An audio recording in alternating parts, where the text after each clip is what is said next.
আমার প্রিয় ছাত্রছাত্রীরা, আশা করি তোমরা সকলেই এই মহা দুর্যোগের মধ্য দিয়েও, মহামারীর মধ্য দিয়েও তোমরা সকলেই ভালো আছো, সুস্থ আছো, নিরাপদে আছো।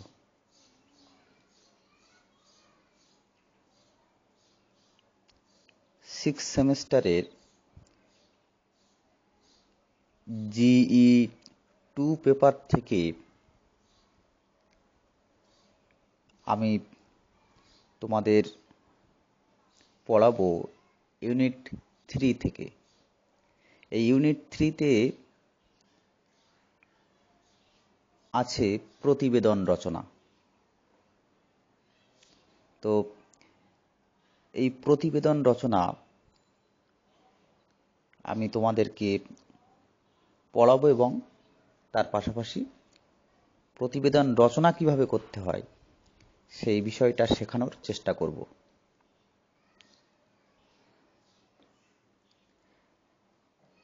তো প্রতিবেদন রচনা সম্পর্কে প্রথমেই যে কথাটা বলার, যে এটা কি কারণে সৃষ্টি হয়েছে বা কি প্রয়োজনে এটা আমাদের এই সিলেবাসে অন্তর্ভুক্ত হয়েছে, এর গুরুত্ব কতটা, সে সম্পর্কে আমরা প্রথমেই একটু জেনে নেওয়ার চেষ্টা করব। তো সেই সূত্র ধরে প্রথমেই বলবো যে কোনো ভাষা শিক্ষার, সে ইংরেজি হতে পারে, বাংলা হতে পারে, হিন্দি হতে পারে, অসমিয়া হতে পারে, এরকম যে কোনো ভাষা শিক্ষার পাঠ্যসূচিতে ছাত্রছাত্রীদের লিখিত আকারে একটা মনোভাব প্রকাশের দক্ষতার বিষয়ে গুরুত্ব দেওয়া অত্যন্ত জরুরি। সম্ভবত সাহিত্য সম্রাট বঙ্কিমচন্দ্র সর্বপ্রথমে এই বিষয়টি বুঝতে পেরে রচনা লেখা শেখানোর চেষ্টা করেছিলেন। আসলে তিনি ঠিকই বুঝতে পেরেছিলেন যে শুধু শুধু পড়াশোনা করে ভাষা শিক্ষা করলেই সেই শিক্ষার পূর্ণতা আসে না, জীবনে কাজে আসে না। বস্তুত মনের ভাব, মনের চিন্তাকে পরিষ্কার করে স্বচ্ছন্দে প্রকাশ করার দক্ষতা অর্জন করতে না পারলে এই আমাদের শিক্ষার প্রাথমিক লক্ষ্যটাই বেশ অনেকটাই ব্যর্থ বলে মনে হয়।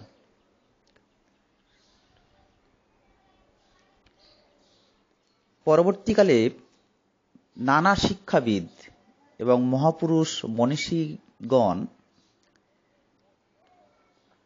এই কথাটাই স্বীকার করে থাকেন। বর্তমানে ভাষা শিক্ষা ও চর্চাকারী ছাত্রছাত্রীদের মধ্যে ভাষার মাধ্যমে মৌলিক চিন্তাকে, তার নিজস্ব ভাবনাকে বাণীরূপ দিতে বেশ অনীহা লক্ষ্য করা যাচ্ছে।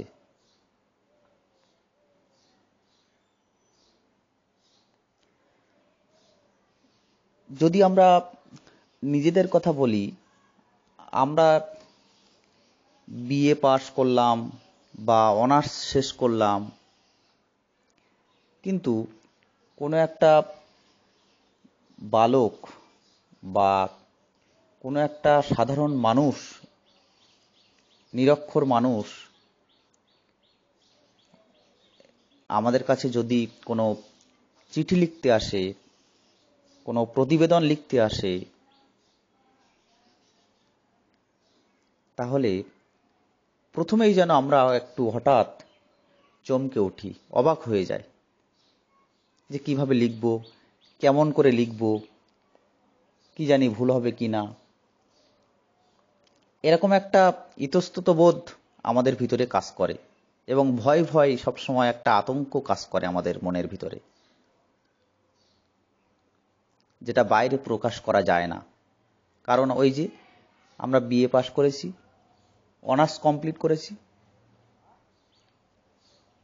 তাহলে তো সহজেই এইগুলো লেখার দরকার ছিল, সেও আশা করে এসেছিল লিখে নেওয়ার জন্য। কিন্তু আমার মনের ভিতরে যে ক্যালকুলেশনটা হচ্ছে, যে ভাবনা চিন্তাটা তোলপাড় করে দিচ্ছে যে কিভাবে লিখব, সঠিক হবে কিনা, এটা আমাকে নিয়ত চিন্তা ভাবনার মধ্যে, আমাকে বেশ সমস্যার মধ্যে ফেলে দিয়েছে। এটা আমাদের মধ্যে বর্তমানে হতে দেখি। তাছাড়া বিভিন্ন সমীক্ষা থেকে জানতে পারা যাচ্ছে যে এই ভাষা দৌর্বল্য বা দুর্বলতা প্রাথমিক স্তর থেকেই ছাত্রছাত্রীদের মধ্যে বেশ প্রকট হয়ে উঠেছে। তাই ভাষা শিক্ষা ও ভাষার যথাযথভাবে প্রকাশ করার ক্ষমতা অর্জন করা সমস্ত ছাত্রছাত্রীদের পক্ষে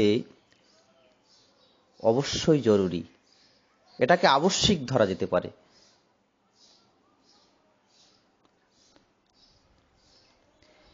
ভাষার মাধ্যমে ছাত্রছাত্রী সুষ্ঠুভাবে, সুন্দরভাবে যাতে তাদের মনোভাবকে, তাদের চিন্তাকে, চেতনাকে প্রকাশ করতে পারে,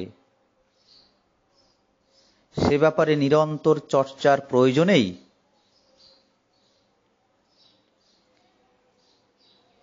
প্রবন্ধ রচনা, নানা অনুচ্ছেদ রচনা, প্রতিবেদন রচনা, চিঠি লেখা বা পত্র রচনা, এইরকম একাধিক বিষয় আমাদের বাংলা পাঠ্যক্রমের অন্তর্ভুক্ত করা হয়েছে। মূলত নিজের জ্ঞান বৃদ্ধি করা, নিজের মনকে, নিজের মনের কথাকে প্রকাশ করার উদ্দেশ্য নিয়েই মূলত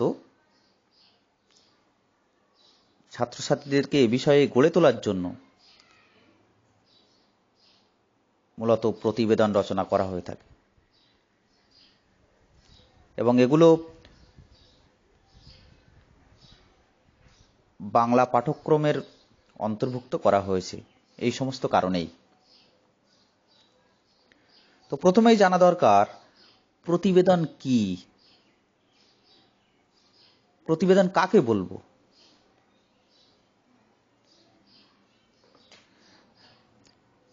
সংবাদপত্রে বা সংবাদ মাধ্যমে, বিশেষ করে খবরের কাগজে প্রকাশ উপযোগী স্বচ্ছ প্রাঞ্জল ভাষায় সর্বজন বোধ্য সংবাদ পরিবেশনের নাম হলো প্রতিবেদন।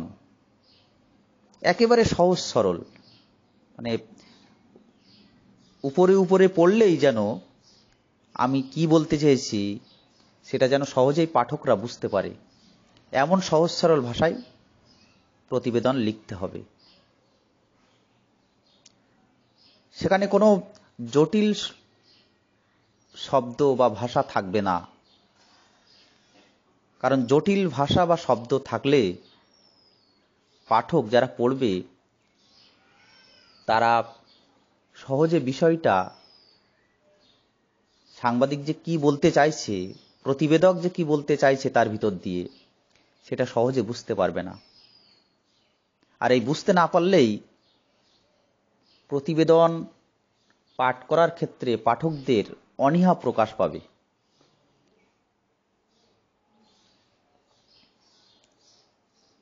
সাধারণত মানবিকতার সপক্ষে নিরপেক্ষ দৃষ্টিভঙ্গিতে প্রতিবেদন রচনা করা হয়ে থাকে। দেশের ছোট বড় নানা ঘটনা পাঠকের কাছে পৌঁছে দেওয়ার লক্ষ্য থাকে প্রতিবেদনের।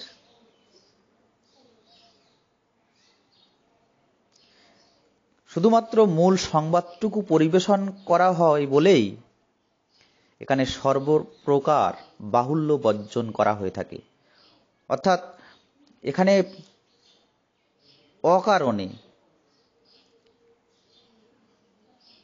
প্রতিবেদনকে বাড়ানো যাবে না, মানে এর আয়তন হবে সংক্ষিপ্ত। যে কথাটা আমার বলা দরকার সেই কথাটা বলেই এখানে ইতি টানতে হবে। অতিরিক্ত কোনো কথা প্রতিবেদনে বলা যাবে না। তাই ভাষাকে সংহত করে প্রাঞ্জলভাবে প্রতিবেদন রচনা করতে হবে, করা হয়।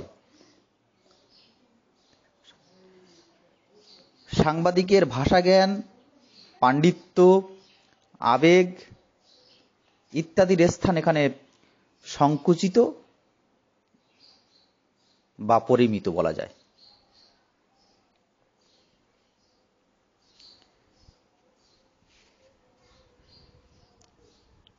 মানুষের শিক্ষা বৃদ্ধির সঙ্গে সঙ্গে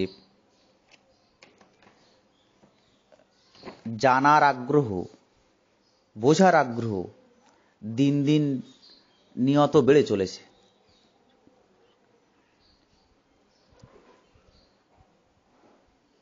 তবে আধুনিক যুগের মানুষকে কেবল নিজেকে জানলে আর চলে না। নিজের জানার পাশাপাশি অপরাপর, পাড়া প্রতিবেশী এবং তাদেরকে ছাপিয়ে গিয়ে সকলকে জানার একটা ইচ্ছা জাগে আধুনিক মানুষের মধ্যে। সংবাদপত্র বা খবরের কাগজের প্রতিবেদন মানুষের সেই জানার আগ্রহকে তৃপ্ত করে, মানুষকে বৃহত্তর পৃথিবীর সঙ্গে যুক্ত করেছে, জানার আগ্রহকে বহুগুণে বাড়িয়ে দিয়েছে। আর সে কারণেই তো আমরা সকালে উঠেই খবরের কাগজটাকে চোখ বুলিয়ে নিই একবার, কোথায় কি ঘটনা ঘটেছে, পৃথিবীর কোথায় কি সংবাদ আছে, কি কি ঘটনা ঘটেছে, এটা জানার চেষ্টা করি।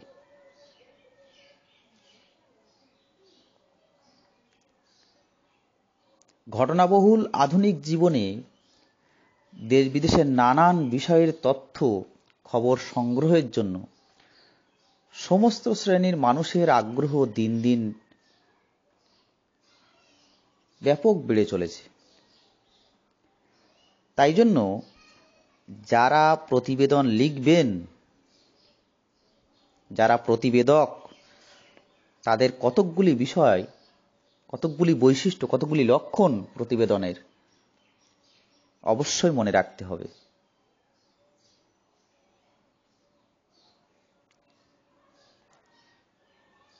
সার্থক প্রতিবেদন লিখতে হলে সেই প্রতিবেদককে, যিনি লিখবেন, তাকে নির্দিষ্ট কয়েকটি বৈশিষ্ট্য বা ধারণা তার থাকা অবশ্যই দরকার। যেমন প্রথমত, তিনি অবশ্যই নিজেকে ভাববেন যে তিনি একজন দেশসেবক। তাই দেশসেবকের কাজ হলো জনগণের কাছে কোনো রকম ভুল তথ্য তিনি পরিবেশন করবেন না। এটাই হবে প্রথম সত্য একজন প্রতিবেদকের কাছে, যে আমি একজন দেশসেবক, তাই সেই দৃষ্টিকোণ থেকে আমি কোনো ভুল তথ্য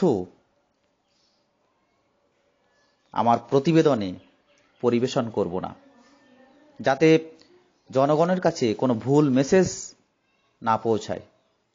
এই দিকে দৃষ্টিকোণ আমাদের প্রথমেই রাখতে হবে, সতর্ক থাকতে হবে।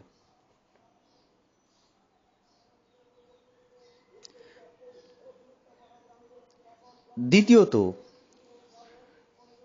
যথাযথ সংবাদ পরিবেশন করে দেশ ও জাতির, জনগণের, সাধারণ মানুষের পর্যন্ত কল্যাণ করা, মঙ্গল করা বা তাদের ভালোর জন্য কাজ করা প্রতিবেদকের লক্ষ্য হবে। সঠিক সংবাদ পরিবেশন করলে এবং সেই সংবাদ জনগণের ভিতরে প্রচার পেলে তবেই প্রতিবেদকের কাজটা সার্থক হবে। তৃতীয়ত, এই প্রতিবেদন যিনি লিখবেন তার যেমন ইতিহাস, ভূগোল, রাজনীতি, অর্থনীতি, সমাজনীতির জ্ঞান থাকা আবশ্যিক, বাঞ্ছনীয়, ঠিক তেমনি বাঞ্ছনীয় সত্যনিষ্ঠা, সহমর্মিতা, সামাজিক ও রাষ্ট্রীয় জীবনের নানান ধ্যান ধারণা প্রতিবেদকের থাকা অবশ্যই দরকার। আর তা থাকলেই তার প্রতিবেদন, তিনি যে প্রতিবেদন লিখবেন সেটা সার্থক হবে, সেটা জনগণের কল্যাণে আসবে, কাজে আসবে, এবং সেই সংবাদপত্রের, সেই খবরের কাগজের মানুষের কাছে চাহিদা বাড়বে, সাংবাদিকেরও চাহিদা বাড়বে, প্রতিবেদক যিনি তার চাহিদা বাড়বে।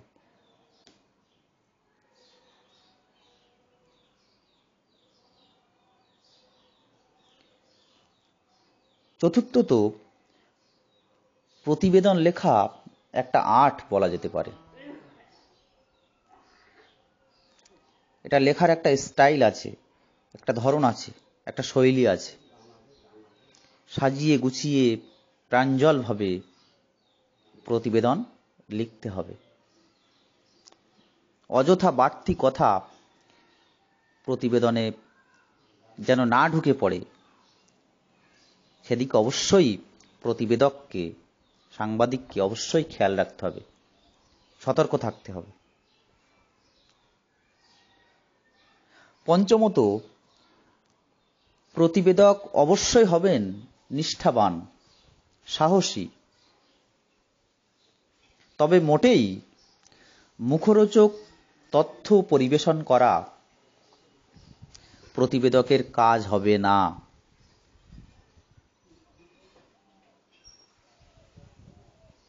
মুখরোচক সংবাদ পরিবেশন মোটেই করা যাবে না প্রতিবেদনের মধ্যে। তাহলেই মানুষ সেই সংবাদপত্রের উপর, খবরের কাগজের উপর, সাংবাদিকের উপর, প্রতিবেদকের উপর ভরসা হারিয়ে ফেলবে।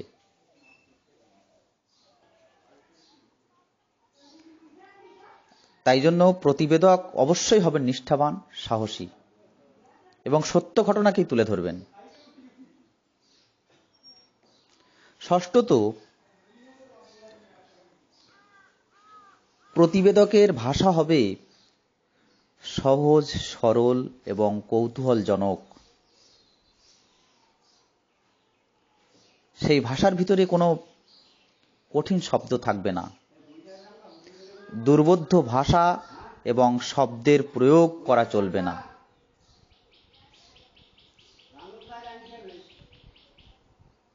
এর মধ্যে কোনো কঠিন শব্দ যা বুঝতে সমস্যা হয়, দেরি হয়, তাই প্রতিবেদনে লিখলে চলবে না। এক কথায় পাঠক যাতে একবার পড়েই, একবার চোখ বুলিয়ে নিলেই যেন প্রতিবেদকের যে উদ্দেশ্য, মূল থিম, সেটা যেন অবশ্যই তিনি বুঝতে পারেন, ধরতে পারেন, এরকম ভাষায় প্রতিবেদন লিখতে হবে। ঘাসকে ঘাসই বলতে হবে। ঘাসকে তৃণ বললে প্রতিবেদন কঠিন হয়ে পড়বে, দুর্বোধ্য হয়ে পড়বে। সেক্ষেত্রে পাঠকের অনীহা জন্ম নেবে। কারণ ঘাসকে ঘাস বলে যত লোকে চিনবে, তৃণ বললে বহু পাঠক সেটা বুঝতে পারবে না। তাই জন্য অবশ্যই সহজ সরল ভাষায়, যে শব্দটা সকলেই জানে, বেশি লোকে জানে, সেই ভাষাকে, সেই শব্দের প্রতি, সেই ভাষার প্রতি আমাদের যত্নবান হতে হবে এবং তাকেই প্রয়োগ করতে হবে প্রতিবেদন লেখার ক্ষেত্রে। এ কথাটা প্রতিবেদকের একটা অন্যতম সত্য হিসেবে মনে রাখতে হবে, সতর্ক থাকতে হবে। সপ্তমত, প্রতিবেদককে সর্বদা সবসময় বস্তুনিষ্ঠ খবর পরিবেশন করতে হবে। অষ্টমত, পক্ষপাত শূন্য খবর পরিবেশন করতে হবে। কোনো দলকে, কোনো মানুষকে, কোনো গোষ্ঠীকে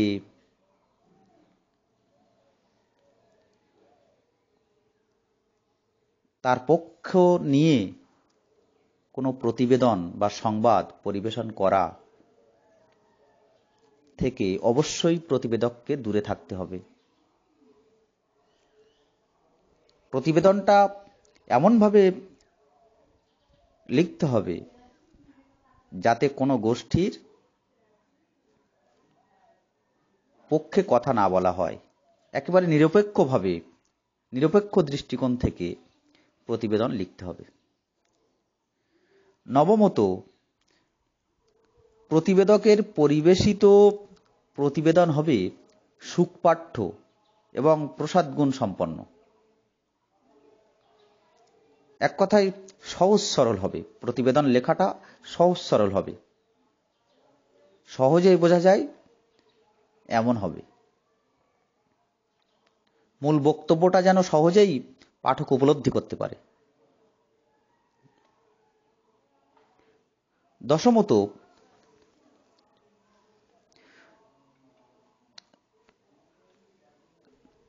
প্রতিটি প্রতিবেদনের, সে যে প্রতিবেদনই হোক না কেন, প্রতিটি প্রতিবেদনের একটি চমকীয় শিরোনাম দিতে হবে।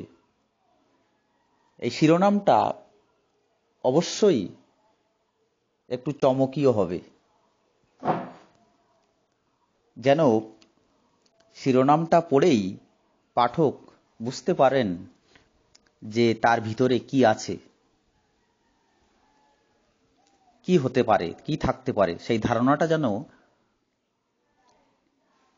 শিরোনাম দেখেই পাঠক মহল বুঝতে পারেন। অনেকে আমরা বা আমাদের হাতে যাদের সময় কম, তারা সকালে উঠেই বেডটি খাওয়ার আগেই আমরা খবরের কাগজটা একবার বুলিয়ে নিতে চাই, বা যাদের বিস্তারিত সংবাদ, বিস্তারিত খবর পড়ার সময় হয়ে ওঠে না, তারাও কিন্তু এই সংবাদের প্রতিবেদনের শিরোনামটা দেখেই নিজেকে সন্তুষ্ট রাখেন, এবং এই শিরোনামটা দেখেই তারা বুঝে নেন, তারা বুঝতে পারেন যে কি ঘটনা ওর ভিতরে থাকতে পারে। তাই জন্য শিরোনামটা অবশ্যই চমকীয় হবে, যুক্তিসঙ্গত হবে, বিষয়বস্তু কেন্দ্রিক হবে। সেদিকে প্রতিবেদককে, সাংবাদিককে অবশ্যই লক্ষ্য রাখতে হবে, সতর্ক থাকতে হবে।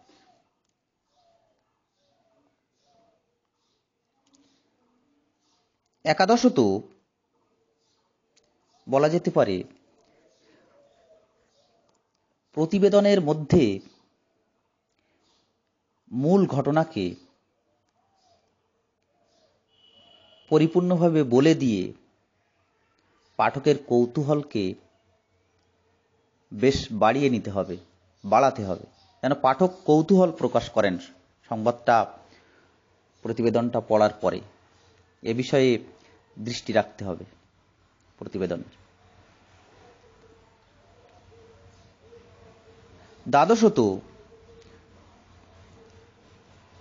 যিনি প্রতিবেদন লিখবেন তাকে অবশ্যই সবসময় খেয়াল রাখতে হবে প্রতিবেদন যথাসম্ভব যেন সংক্ষিপ্ত হয়, সেদিকে অবশ্যই সতর্ক থাকতে হবে। প্রতিবেদনে যেন বাড়তি কথা চলে না আসে। আমার যে বিষয়টা মূল বলার, সেই বিষয়টা বলা ছাড়া কোনো পার্শ্ব কাহিনী বা পার্শ্ব কোনো ঘটনা যেন তার ভিতরে ঢুকে না পড়ে, তাহলেই প্রতিবেদন সংক্ষিপ্ত হবে, তাহলেই সার্থক প্রতিবেদন রচনা হবে। সর্বোপরি বলা যায়, এই প্রতিবেদন নানা বিষয়ের হতে পারে, আর এই বিষয় অনুযায়ী প্রতিবেদন বিভিন্ন শ্রেণীর হয়ে থাকে, বিভিন্ন ধরনের হয়ে থাকে। যাই হোক, বর্তমানে আমরা সকলেই খবরের কাগজ পাঠ করি, সংবাদপত্র পাঠ করি, দেখি। ফলে আমাদের সকলেরই কম বেশি প্রতিবেদন সম্পর্কে অভিজ্ঞতা আছে বলে আমার মনে হয়, বা সংবাদপত্র দেখলেই বোঝা যাবে যে প্রতিবেদন আসলে কি।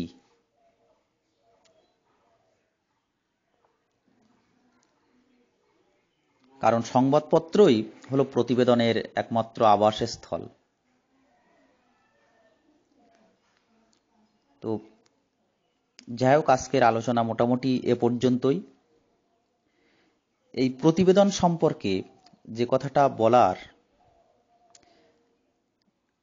মোটামুটি প্রতিবেদন কি কি কারণে এটা পাঠ্যাংশে অন্তর্ভুক্ত হয়েছে, সিলেবাসে অন্তর্ভুক্ত হয়েছে, একটা প্রতিবেদন লিখতে গেলে কোন কোন বিষয়কে লক্ষ্য রাখতে হবে, কি কি লক্ষণ তার, কাকে প্রতিবেদন বলে, তার ভাষা কেমন হবে, লেখার ধরন কেমন হবে, এমনিভাবে নানা রকম প্রতিবেদন সম্পর্কে যেটা বলার মূল কথাগুলো, সেটা যথাসম্ভব আমি বলার চেষ্টা করলাম, তোমাদের সামনে উপস্থাপন করার চেষ্টা করলাম। এর পরবর্তীতে আমি তোমাদের পিডিএফ আকারে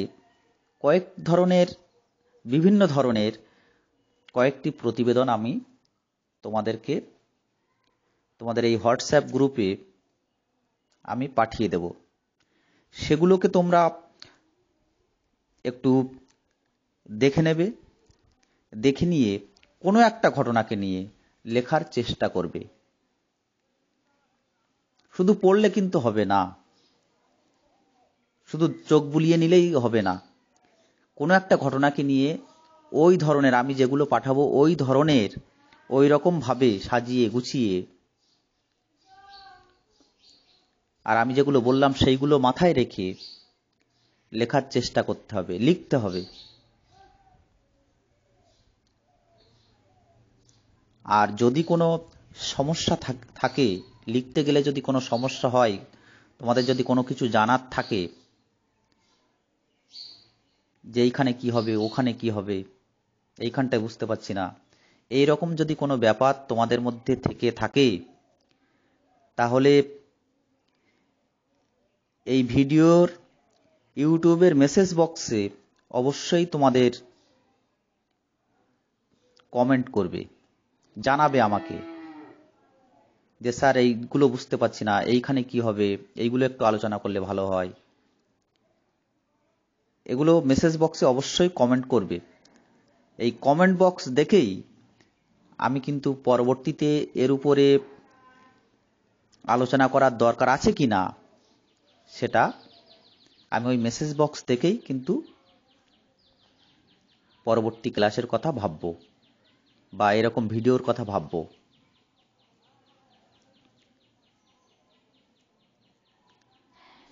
আর প্রতিবেদনের নমুনা হিসেবে যে প্রতিবেদন কিরকম হতে পারে, এরকম আমি অনেকগুলো তোমাদের একে একে অনেকগুলো প্রতিবেদন তোমাদেরকে আমি পিডিএফ আকারে পাঠাবো তোমাদের হোয়াটসঅ্যাপ গ্রুপে। সেগুলো দেখেই তোমরা লেখাটা বুঝতে পারবে, প্র্যাকটিস করবে তা নিয়ে। এবং আমি কয়েকটি ঘটনাও তোমাদের কয়েকদিন পরে, মানে এগুলো তোমরা একটু চর্চা করো, জানতে থাকো, বুঝতে থাকো, এবং নিজে লেখার প্র্যাকটিস করো। তারপরে কয়েকদিন পরে গিয়ে আমি তোমাদের কয়েকটা ঘটনা আমি তোমাদেরকে বলবো। সেই ঘটনার প্রেক্ষিতে তোমরা নিজেদের মতো করে প্রতিবেদন লিখে আমাকে আমার ব্যক্তিগত হোয়াটসঅ্যাপে পাঠাবে, এবং নিজেদের রোল নাম্বার সহ লিখবে, নিজের নাম, রোল নাম্বার সহ প্রতিবেদনটা লিখে আমাকে আমার ব্যক্তিগত হোয়াটসঅ্যাপে পাঠাবে, যার সেই। তাহলেই আমি বুঝতে পারবো যে তোমরা প্রতিবেদন লিখতে পারছো কি না, আগামীতে পারবে কি না, এ সম্পর্কে তোমাদের কোনো জ্ঞান হয়েছে কি না, বুঝতে পারছো কি না, এটা আমি বুঝতে পারবো। তাহলে প্রতিবেদন সম্পর্কে তোমাদের কিছু জানার থাকলে এই ভিডিওর মেসেজ বক্সে অবশ্যই কমেন্ট করবে এবং জানাবে, নাম, রোল নম্বর সহ। আর কয়েকটা নমুনা বা উদাহরণ হিসাবে আমি কয়েকটা প্রতিবেদন তোমাদেরকে পিডিএফ আকারে দেব। তারপরে এগুলো একটু জানা বোঝা হয়ে গেলে তারপরে মেসেজ বক্স আমি দেখে, কমেন্ট দেখে, তোমাদের কোনো অসুবিধা হচ্ছে কি না দেখার পরে আমি কয়েকটা সাম্প্রতিককালের ঘটনা তোমাদেরকে দেব এবং সেই ঘটনার পরিপ্রেক্ষিতে তোমরা নিজেদের মতো করে প্রত্যেকেই সেই বিষয় কেন্দ্রিক প্রতিবেদন লিখে আমাকে পাঠাবে। যাই হোক, আজকের আলোচনা মোটামুটিভাবে এ পর্যন্তই। সকলেই ভালো থাকো, সুস্থ থাকো, নিরাপদে থাকো।